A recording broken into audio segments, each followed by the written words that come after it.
दोस्तों नमस्कार, मैं आपका प्रोफेसर दोस्त प्रदीप सैनी आपके अपने ऑनलाइन इंस्टीट्यूट लक्ष्य की लर्निंग 100 में आप सभी का स्वागत है। मित्रों, जैसे कि हम लोग को पता है इस समय अपनी जो एक ऑनलाइन इंस्टीट्यूट है लक्ष्य की लर्निंग 100, इस समय लेखपाल भर्ती परीक्षा को लेकर पूरी तरह टारगेट किया हुआ है और इस जो भर्ती आ रही है इस भर्ती में कुल टोटल 5200 पद हैं, जिसमें आपको एक सीट दिलाने के लिए हमारी टीम पूरी तत्परता से मेहनत कर रही है। तो आप जल्द से जल्द हमारी टीम के साथ जुड़िए और अपने तैयारी को धार दीजिए। निश्चित है कि आप इस बार लेखपाल बन जाएंगे। देखिए मित्रों, लेखपाल भर्ती परीक्षा तो सामने लगी हुई है, प्लस ये पूरा चुनावी माहौल है। इस चुनावी माहौल में बहुत से एग्जाम आपके होने वाले हैं, तो आप ईमानदारी पूर्वक अपने फ्यूचर को सेट करने के लिए आप लग जाइए। आपका फ्यूचर इसी में सेट हो गया, नहीं तो 2022 में जैसे चुनाव होगा फिर आपके सामने कोई वैकेंसी नहीं आएगी जल्दी, जिससे फिर हम लोग को जो है काफी समय झेलना पड़ेगा। तो प्यारे मित्रों, एक बार मैं रिक्वेस्ट आपसे कर रहा हूं कि आप लोग एक अच्छी टीम के साथ जुड़िए और जुड़ के जो है अच्छे से अपनी पढ़ाई को धार दीजिए, जिससे क्या हो सफलता आपको मिल जाए। सफलता लेने के लिए या लेखपाल से संबंधित जानकारी लेने के लिए हम आपको एक नंबर बता रहे हैं। नंबर है 9335004851। इस नंबर पे आप लेखपाल एंट्री लिख के व्हाट्सएप कर दीजिएगा। जैसे आप लेखपाल एंट्री लिख के व्हाट्सएप करेंगे, तुरंत आपको हमारे काउंसिल के द्वारा मैसेज मिलेगा, जिसमें लेखपाल की जो बैच संचालित हो रही है उस बैच की पूरी जानकारी आपको मिल जाएगी। आप वहां से सारी चीज को पढ़ लीजिएगा। अच्छा लगेगा तो फॉलो करिएगा, नहीं तो आप ब्लॉक भी कर सकते हैं। कोई आपत्ति नहीं है, कोई दिक्कत नहीं है, ठीक है। तो चलिए अपने सेशन को स्टार्ट करते हैं। मित्रों देखिए, जैसे कि कल आप वीडियो देखे होंगे जो उत्तर प्रदेश विशेष का था हमारा, उसमें हमने आपको बताया था गंगा नदी का उद्गम कैसे होता है, प्लस आपको हिमालय की नदियां, प्रायद्वीपीय भारत की नदियां, दोनों में अंतर क्या है, दोनों के मायने क्या है, दोनों को पढ़ना क्यों जरूरी होता है, किस तरीके से क्वेश्चन आता है, इन सब चीजों को हम समझाने का पूरा वहां पे प्रयास किए हैं। आज फिर उसी में जो है लास्ट में हमने भी दिखाया था कि गंगा नदी का उद्गम कैसे होता है, यानी गंगा नदी का स्रोत हमने दिखाया था। आज वो गंगा नदी आगे बढ़ चुकी है। आज हम दिखाएंगे पूरा Ganga river system. Ganga river system के बारे में आज पढ़ने वाले हैं। तो चलिए अपने सेशन को स्टार्ट करते हैं। लेकिन एक बात ये भी कहूंगा कि जो मित्र अभी तक शेयर नहीं किए हैं उसे शेयर कर दें, क्योंकि ये आपका लक्ष्य परिवार धीरे धीरे बहुत ही बड़ा हो रहा है। जैसे जैसे बड़ा होता जाएगा वैसे वैसे हमारी टीम की पूरी जिम्मेदारियां बढ़ती जा रही हैं। तो चलिए मित्रों सेशन को स्टार्ट करते हैं। देर ना करते हुए बहुत जल्दी आपको समझाएंगे। देखिए मित्रों, ये जो गंगा नदी है, गंगा नदी आपके कहां से, पहले राज्य बता देते हैं, जो कि कल भी बताया था उस वीडियो में। हमने बताया था ये कौन सा राज्य, ये राज्य है आपका यूपी यानी उत्तराखंड। ये जो आपका बड़ा वाला दिख रहा है इसका नाम है उत्तर प्रदेश राज्य। आप पहचान होंगे भारत के मैप में उत्तर प्रदेश है। ये आपका रहा बिहार। अब बिहार के इधर नीचे जो है झारखंड है और यहाँ पे क्या है, पश्चिम बंगाल है। इस प्रकार हमने बताया किस किस राज्यों से गंगा नदी प्रवाहित होती है। तो गंगा नदी आपके यूके, यूपी है ना, यूपी, उसके बाद बिहार, उसके बाद झारखंड और उसके बाद क्या होता है WB यानी वेस्ट बंगाल। कितने राज्यों से होकर आपका क्या होता है, प्रवाहित होता है। चलिए तो आप चलिए गंगा नदी के बारे में पहले जानते हैं, फिर गंगा नदी की जो सहायक नदियां हैं उनके बारे में पूरा जानने का प्रयास करते हैं। आप पेन कॉपी लेकर नोट्स बनाने के लिए पूरी तरह तैयार रहिए। देखिए मित्रों, जैसा पढ़ाएंगे अगर आप ईमानदारी पूर्वक पढ़ लेते हैं तो गारंटी के साथ कहते हैं कि आप भूलेंगे नहीं। तो चलिए बताते हैं मित्रों, ये जो गंगा नदी है, जो मेन वाली देख रहे हैं नदी, मोटी वाली नदी, ये वाली, ये नदी आपकी गंगा नदी है। तो हम यहाँ पे लिख भी दे रहे हैं गंगा नदी। ये आपका था गंगा नदी। जरा इसके बारे में समझिए पहले। ये गंगा नदी मित्रों उत्तराखंड के गंगोत्री नामक स्थान से निकलती है। जो मित्र नहीं देखे होंगे कल वीडियो, इसके पहले वाली वीडियो, उस वीडियो को देखिएगा, आपको बहुत अच्छे से समझ में आ जाएगा। चलिए देखिए, गंगोत्री से निकलती है, उत्तराखंड में प्रवाहित होते हुए हरिद्वार के पास से बहते हुए आती है। उसके बाद यूपी में बिजनौर जिले के पास एंट्री करती है। देखिए बिजनौर हमने यहाँ लिखा है, जो पॉइंट को बनाया। बिजनौर जिले के पास यूपी में एंट्री करती है और फिर पूरे अपने उत्तर प्रदेश में प्रवाहित होते हुए पहुंचता है कन्नौज, कन्नौज के आगे पहुंचता है कानपुर, कानपुर से आगे बढ़ते हुए पहुंचता है प्रयागराज जो इलाहाबाद कहा जाता था, इलाहाबाद के आगे आपका पहुंचता है वाराणसी, क्या है ये है वाराणसी, ये वाले पॉइंट। उसके बाद पहुंचता है कैथी, वाराणसी के आगे, ये वाराणसी के आगे वाराणसी में एक कैथी पड़ता है, कैथी पहुंचता है और फिर यूपी के विभिन्न जिलों से होते हुए आपके बिहार में एंट्री कर जाता है। अब बिहार में जैसे एंट्री करता है, बिहार को प्रवाहित होते हुए आपका पटना पहुंचता है, पटना से फिर एंट्री कर जाता है आपका झारखंड में, झारखंड के कुछ जिले से बहते हुए पहुंचता है पश्चिम बंगाल, और पश्चिम बंगाल में प्रवाहित होते हुए यही पश्चिम बंगाल में एक स्थान है जिसका नाम है फरक्का। आप सुनते होंगे एक ट्रेन चलती है फरक्का एक्सप्रेस, वो फरक्का एक्सप्रेस आपके इसी फरक्का नामक स्टेशन से, फरक्का नामक स्थान से आती है। यहाँ से आते हुए आपके बांग्लादेश में एंट्री कर जाती है, फिर आगे बढ़ती है, ठीक है। यहाँ पे क्या नाम उसका क्या, इसका जिक्र भी हम नहीं करेंगे, हम पहले बात करते हैं इसकी। चलिए गंगा नदी को हम समझिए। अब देखिए मित्रों, यही उत्तराखंड के ही गढ़वाल जिले से एक नदी बह के आ रही है, ये है गढ़वाल जिला, ही लिख लीजिए गढ़वाल जिला। ये गढ़वाल जिले से एक नदी बह के आ रही है, इसका नाम है रामगंगा। क्या नाम है? रामगंगा। ये रामगंगा नदी बह के आती है, उसके बाद आपके गंगा में मिल जा रही है। गंगा में कहां से मिल रही है? तो बाएं साइड से मिल रही है, यानी लेफ्ट की तरफ से जो है मिल रही है, लेफ्ट साइड से। अगला बात करते हैं, ये आपके नेपाल के हिमालय श्रेणी से चल के आती है एक नदी काली। इसे नेपाल और जब ये उत्तराखंड के सीमा बॉर्डर पे ऐसे बहती है तो इसे हम कहते हैं काली नदी। लेकिन जैसे काली नदी आपके यूपी में एंट्री करती है, इसका नाम क्या हो जाता है? इसका नाम हो जाता है शारदा। ध्यान से सुनिएगा, इसका नाम हो जाता है शारदा। उसके बाद शारदा पूरा प्रवाहित होते हुए पहुंचती है यहाँ पीलीभीत के पास। ये यूपी में एक स्थान है पीलीभीत, उसी पीलीभीत में एक फुलहर झील है। कौन सा झील है? फुलहर झील है। उसी फुलहर झील में आपकी शारदा नदी समाहित होती है और वहीं से फिर एक नए नदी का उद्गम होता है जिसका नाम होता है गोमती। ये गोमती के किनारे आपके बड़े बड़े शहर बसे हुए हैं, जैसे आपका लखनऊ है, जौनपुर है इत्यादि। उसके बाद आगे प्रवाहित होते हुए पहुंचती है यहाँ बनारस के आगे कैथी, कैथी में जाके जो है गंगा से मिल जाती है, जो आपको स्पष्ट तरीके से दिख रहा होगा। उसके बाद बात करते हैं अगली नदी की। अगली नदी मित्रों आपका आता है नेपाल की श्रेणी से, जिसका नाम क्या है? कर्णाली। कर्णाली आपके नेपाल से प्रवाहित होते हुए आती है, इसका नाम नेपाल में कर्णाली कहा जाता है। जैसे यूपी में एंट्री करती है, इसका नाम क्या हो जाता है? घाघरा। ये घाघरा के नाम से पूरे यूपी में बहती है। अब उसके बाद पूरे यूपी में बहते हुए जैसे ये अयोध्या के तट पे पहुंचती है, जो हिंदू धर्म के अनुसार ऐसा माना जाता है कि राम का जन्म भूमि, जो राम का जन्म स्थान आपका अयोध्या है, जो फैजाबाद कहा जाता था, अयोध्या कहा जाता था, ये अयोध्या है आपका।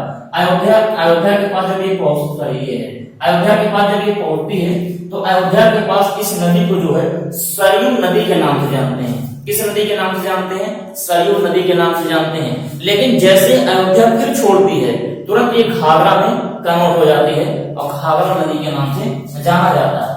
एक बात जानने के लिए ये भी हम बता देते हैं, इसी घाघरा नदी के किनारे स्थित आपके यूपी में एक जिला पड़ता है जिसका नाम है अम्बेडकर नगर। उसी अम्बेडकर नगर में एक स्थान है जिसका नाम है टांडा। उस टांडा में जो है यहाँ पे एक बहुत बड़ी इंडस्ट्री लगी हुई है बिजली की, जिसका नाम क्या है? एनटीपीसी। एनटीपीसी कहाँ लगी हुई है? घाघरा नदी के किनारे लगी हुई है। चलिए इस चीज को समझिएगा। अगला हम बता रहे हैं, ये नेपाल आपका कहां, नेपाल के रुकुमकोट नामक स्थान से एक नदी निकल के आती है जिसका नाम क्या है? राप्ती नदी। ये राप्ती नदी जब गोरखपुर पहुंचती है तो आपकी इसी घाघरा नदी से क्या होता है? मिल जाता है। अब आगे बढ़ते हुए पहुंचती है देवरिया जिला।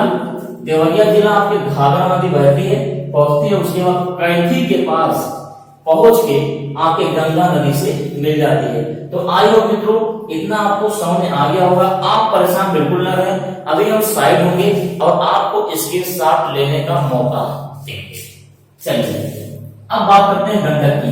अब देखिए ये सब हिमालय की नदियां हैं।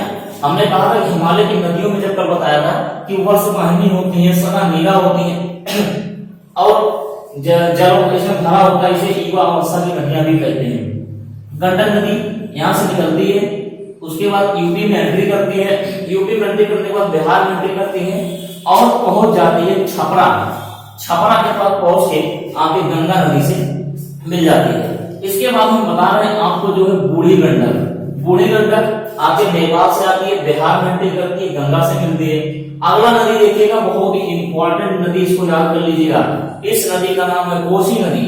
कोसी नदी आपके नेपाल के हिमालय श्रेणी से आती है चल के, उसके बाद बिहार में एंट्री करती है और आके पटना के पास गंगा में मिल जाती है।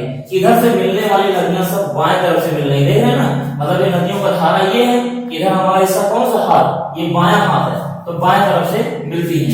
उसके बाद हाँ, ये बात करने वाले थे कोसी नदी की। कोसी नदी मित्रों, कोसी नदी को जो बिहार की शोक नदी कहा जाता है। कौन सी नदी कही जाती है? शोक नदी। क्यों कहा जाता है? क्योंकि ये जब बाढ़ के मौसम आते हैं, यानी जून जुलाई के मौसम आते हैं, इस नदी में ऐसा बाढ़ आ जाता है जिससे बिहार में जो बसे, मतलब इस तरह की साइड जो है, बसे जो एरिया होते हैं, इस एरिया में तबाही मचा देता है। तबाही मचाने के पीछे कारण ये है क्योंकि ये अपना रास्ता बदलने के लिए कुख्यात है। ये अपना रास्ता कब बदल देता है, किस बस्ती से होके बहने लगे, इसका कोई अंदाजा ही नहीं होता है। वो कारण क्या है? कारण ये है मुलायम मिट्टी का होना। क्योंकि मुलायम मिट्टी में जो है नदियां विसर्पण करते समय क्या करती है, अपने रास्ते को चेंज कर देती हैं, और रास्ता जब चेंज कर देती हैं तो कहां से बहने लगे कोई पता नहीं होता है। उसके बाद बात होती है सप्तकोसी नदी की। मित्रों, जो ये सप्तकोसी नदी है आपकी, ये भी आती है हिमालय की श्रेणी से, आगे पटना के आगे जो है गंगा से मिल जाती है। उसके बाद एक नदी आपका है महानंदा। महानंदा के प्रवाहित होती है, नेपाल से आती है, बिहार में एंट्री करती है और गंगा से एवे मिल जाती है। एक लास्ट नदी जो बता रहे हैं तीस्ता नदी। तीस्ता नदी आपके नेपाल की श्रेणी से भी आती है। ये सिक्किम देख रहे हैं, सिक्किम में यहीं पे एक स्थान है जिसका नाम है जिलेपा दर्रा। यहीं पर एक पास है ना, पास से कहते हैं, तो पास पढ़ाएंगे, देखिएगा उसके जाके ज्योग्राफी वाले में पास है। जिलेपा दर्रे से एंट्री करती है आपके, उसके बाद यहाँ बॉर्डर पे बहते हुए पश्चिम बंगाल में, उसके बाद आके कहाँ मिल जाती है, बांग्लादेश में आके गंगा से मिल जाती है। जबकि ये गंगा जैसे बांग्लादेश में एंट्री करती है, इसका नाम क्या हो जाता है? इस नदी का नाम हो जाता है जमुना नदी।